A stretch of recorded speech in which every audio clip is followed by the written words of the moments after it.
Hi,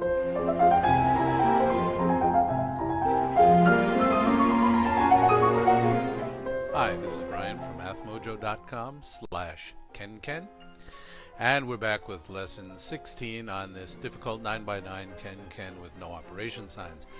I've got to say before we go on, I've gotten a few comments from people on different websites saying, hey, I tried your lessons, but they're way too hard. I don't get it. It doesn't make any sense to me. Then I always ask them right back in the comment, well, where did you start? Oh, we started on lesson 12 or lesson 11. Like, of course. Okay, that explains it. If you're here, if you're at lesson 16 and you haven't done the first 15, or you haven't done 4x4, 6x6, 8x8s, and 9x9 Kenkens before, you're in the wrong place. So if you don't understand it, don't beat yourself up. Just go back a couple of lessons, or a couple of levels. This right now is fairly advanced, so if you're doing it and you're up to speed with this, congratulations, because this is pretty hard. It's driving me nuts. And there are a lot of better Kenken players than I that have been frustrated by things like this. So let's keep things in perspective and make sure, don't feel overwhelmed. If you don't understand it, that's no problem. Just go back a few lessons, or start at least at number 1 if you're doing this Kenken. Most important thing is to have fun. This is not a frustrating kind of, it's frustrating in a good way, it's the solving kind of frustration. But don't feel that you're inadequate if you can't do this. Nobody's adequate when they start. So, give yourself a break. Good. Now we're going to do a little strategy. We know, for example, I can just look at this row and so can you, and see, because there must be a 1 in this row no matter what happens, that there cannot be 1s here, and there cannot be a 1 here. So we can eliminate things like that, and there are plenty of other places. We know this can't be a 7, this can't be a 5. So we can start the grunt work of just filling in the ones that could be in all of these cages, and then seeing if any patterns emerge and we get any insights along the way. And that's a fine way to do it. Eventually everybody has to do the grunt work on each puzzle at one point or another. Usually, anyway, I do. But rather than doing the grunt work, I'm going to suggest another strategy for the moment, and it's called going down the rabbit hole. That means you choose, not necessarily randomly, but you choose a combination somewhere. Like I could say, let's start assuming that the 3 and the 8 work, and then keep going as though it did, and see when it messes up, then we can eliminate that. The problem with going down the rabbit hole is it's very hard to keep records of where you started, what steps you followed. You could go down a very deep rabbit hole, like 5 or 6 steps, and find out it doesn't work, and then you've forgotten exactly which things you had crossed out before, what level you're up to. So I don't really like to do it that way. What I like to do is go down a rabbit hole for maximum 5 steps, usually 2 steps, and if it's still working, quit that rabbit hole. Go back, erase all the moves that I'd made since I started down the rabbit hole, and go down a different rabbit hole. Because if you keep going, you won't be able to erase and correct. You just won't have been able to keep track of it. Some people go through the whole thing,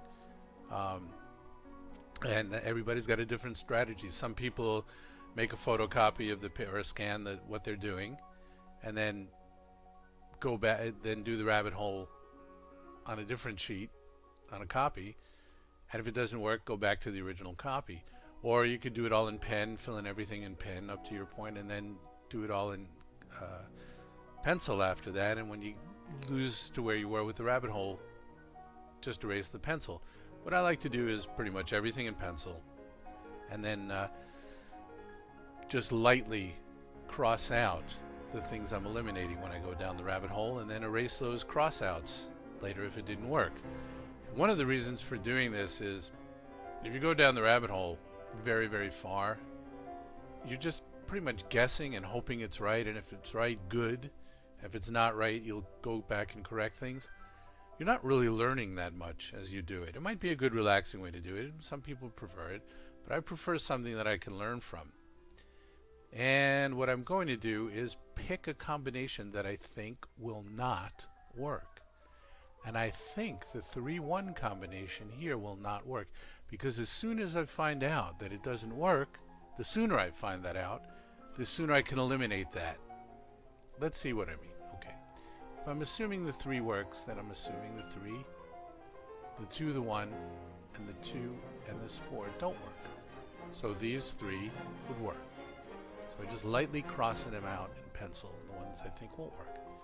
If 3 and 1 work, then we know we're using a 3 here. We can't use a 3 here, here, here, or here.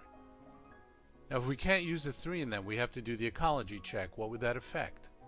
Well, I couldn't use this 8 if I used this 3. And I couldn't use this 8 if I used this 3. So those are out. If I can't use that 8 and that 3, that means this combination, okay, that was step 1. We've eliminated, we tried that one thing, and we did our ecology. That shows us that this combination must work if this combination works. So if the 4-6 works, can't have a 6 there, can't have a 6 here, and can't have a 4 or a 6 here. Now, just by doing those 2 steps down the rabbit hole, what do we see? See this? There's only a 7 and a 5 possibility here. So 1 must be a 7 and 1 must be a 5.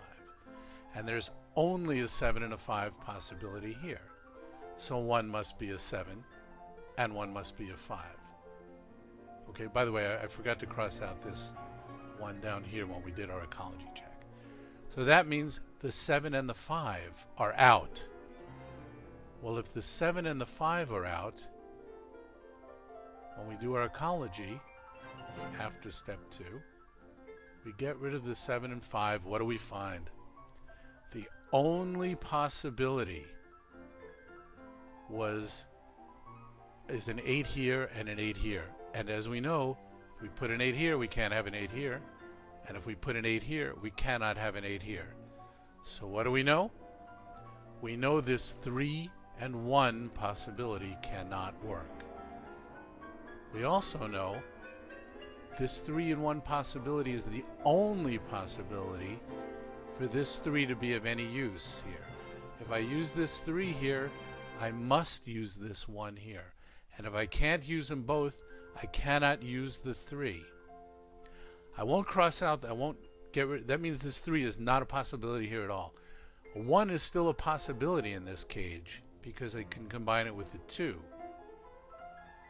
So I can get rid of this 3, and that's what I'm going to do.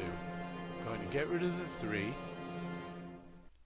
erase all those little steps that I had before, and now erase the 3, and where's my erase tool? There it is. We know it cannot possibly be a 3 here. And we'll use that to our advantage in the next step. It took you a lot of patience to get this far, but okay, one thing we'll do in this step is we do know that no matter what, one of these has to be a 1. If this is a, well, it doesn't. If this is a 4, this could be a 2. So we're going to leave it for now. We'll use what we've got, our knowledge from what we just gained by getting rid of that 3 in the next video. And I'll see you there.